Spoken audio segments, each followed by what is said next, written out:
He has bent his bow like an enemy, with his right hand set like a foe, and he has slain all the pride of our eyes. In the tent of the daughter of Zion, he has poured out his fury like fire. The master has become like an enemy. That's why he said, I have wounded you with the wound of an enemy. Yahuwah has become like an enemy. He has destroyed Israel.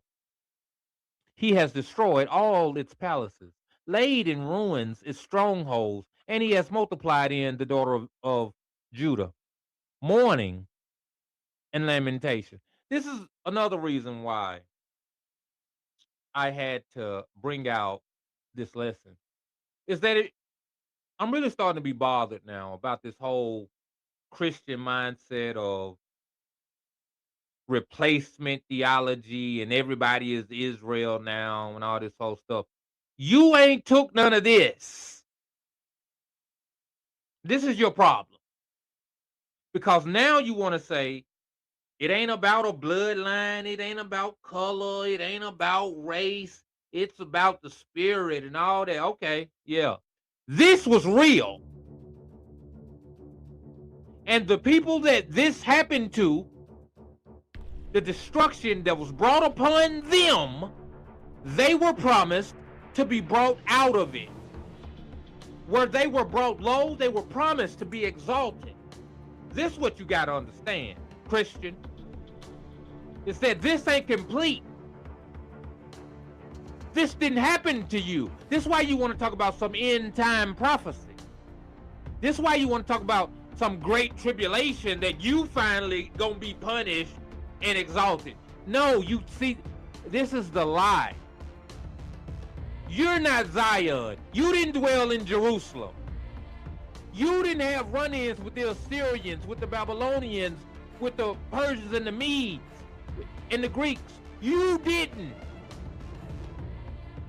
So if you didn't get the judgments that came from them, you can't get the promises. And that's something your Christian pastor, your theologian school can't reconcile you with. Other than the fact they'd have to try to say all of this is a lie and all of this is metaphorical.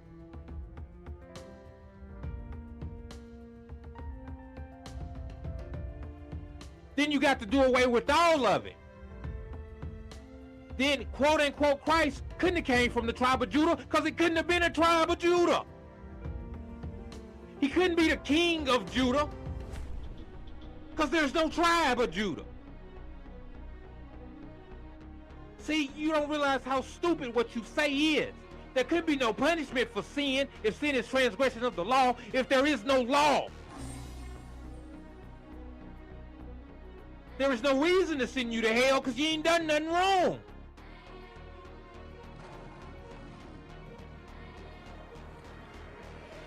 This is why I bring this out, because this is singular. This ain't talking about Greeks and Romans and Caucasian, lily-haired, white boy, white girl that believe on Christ. This ain't talking about you.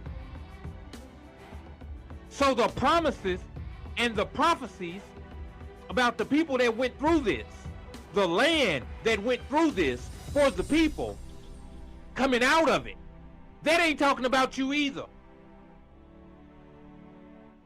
I'm tired of it. I'm getting a little frustrated about it, as you can tell, okay?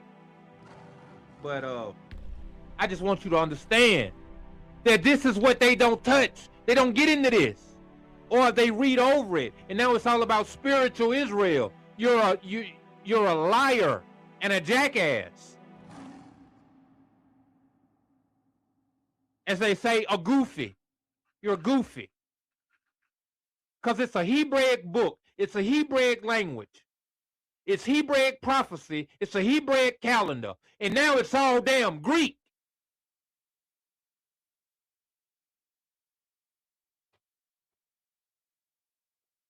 Come on, man. You don't do this with no other thing. It wasn't a problem until quote unquote black people started saying it's about them. You never talk about no damn spiritual Israel. You ain't never talk about European Jews of the royal house of Judah. You niggas ain't never talk about none of this. I'm 41 years old. I didn't hear about all these other Jews until the past 8-9 years. Before that, I never heard of this stuff that people is talking about. You let them white folks or them Ashkenazis sit over there and claim Jewish blood, Jewish heritage. You let white Jesus sit up in black churches, sit up on pictures and statues, and you ain't had nothing to say about his color, nothing to say about his race. But as soon as people that look like me say that's about us, now it don't matter no more. Now you're a racist, you're a separatist, and you're evil. Where was the evil? Where was the separation when it was blonde-haired, blue-eyed Jesus? Where was it then? Them same people that said it. I bet if I took a picture of the white Jesus and broke it, or even worse, pissed on it, you'd have a problem. You know why you'd have a problem? Because that's your idol. Because regardless of what you say, you're still bound to that. You're just trying to come against anything that don't agree with that. That's why you got a problem with people that look like me saying it's them. Because it goes against that. So anything that goes against that, you got to fight that first. Before you ever deal with the fallacy of what that is. It's easier to come argue with me. How you know it's you? Can you trace your bloodline back to Judah? Nigga, you can't trace your bloodline back nowhere. And you white, and you ain't been through what my people have been through.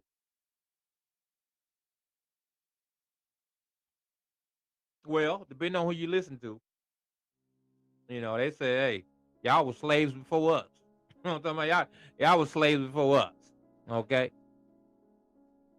But when you rose to power, when your people rose to power, they went and burned all the damn record books. And tore down all the statues and all the mounds. Dug up the graveyards. So now we can't even go and see who our peoples was. You made everything digital and changed the records. You made a people go from being a Native American or colored to being African American now. Your people did that. Why? So we couldn't do the bloodline. Now you sit up here want to ask me or ask other people like me, can you trace your lineage back? 23andMe says that. You mean the 23andMe that's owned by the same people that's involved in the enslavement of my people? The same people that's involved with the persecution, affliction of my people? You mean them the ones I'm supposed to go to? The same ones that was in charge of the destruction of the records? I'm supposed to go to them? Oh, I get it. Yeah. You can't win when you're gambling against 3 cousins. 4 people at the table, 3 of them cousins. How you gonna win? And this is what they want to know about us. Why you ain't winning then? Nigga, I'm lucky to still be in the game. I'm lucky you ain't flatlined me and took all my damn money. Now, I might not be able to get all of y'all's, but the fact that I'm still here with anything to fight with is divine intervention. And you need to understand that. You need to know that. You need to get that. Take that. No diddy. Anyway, back in the game.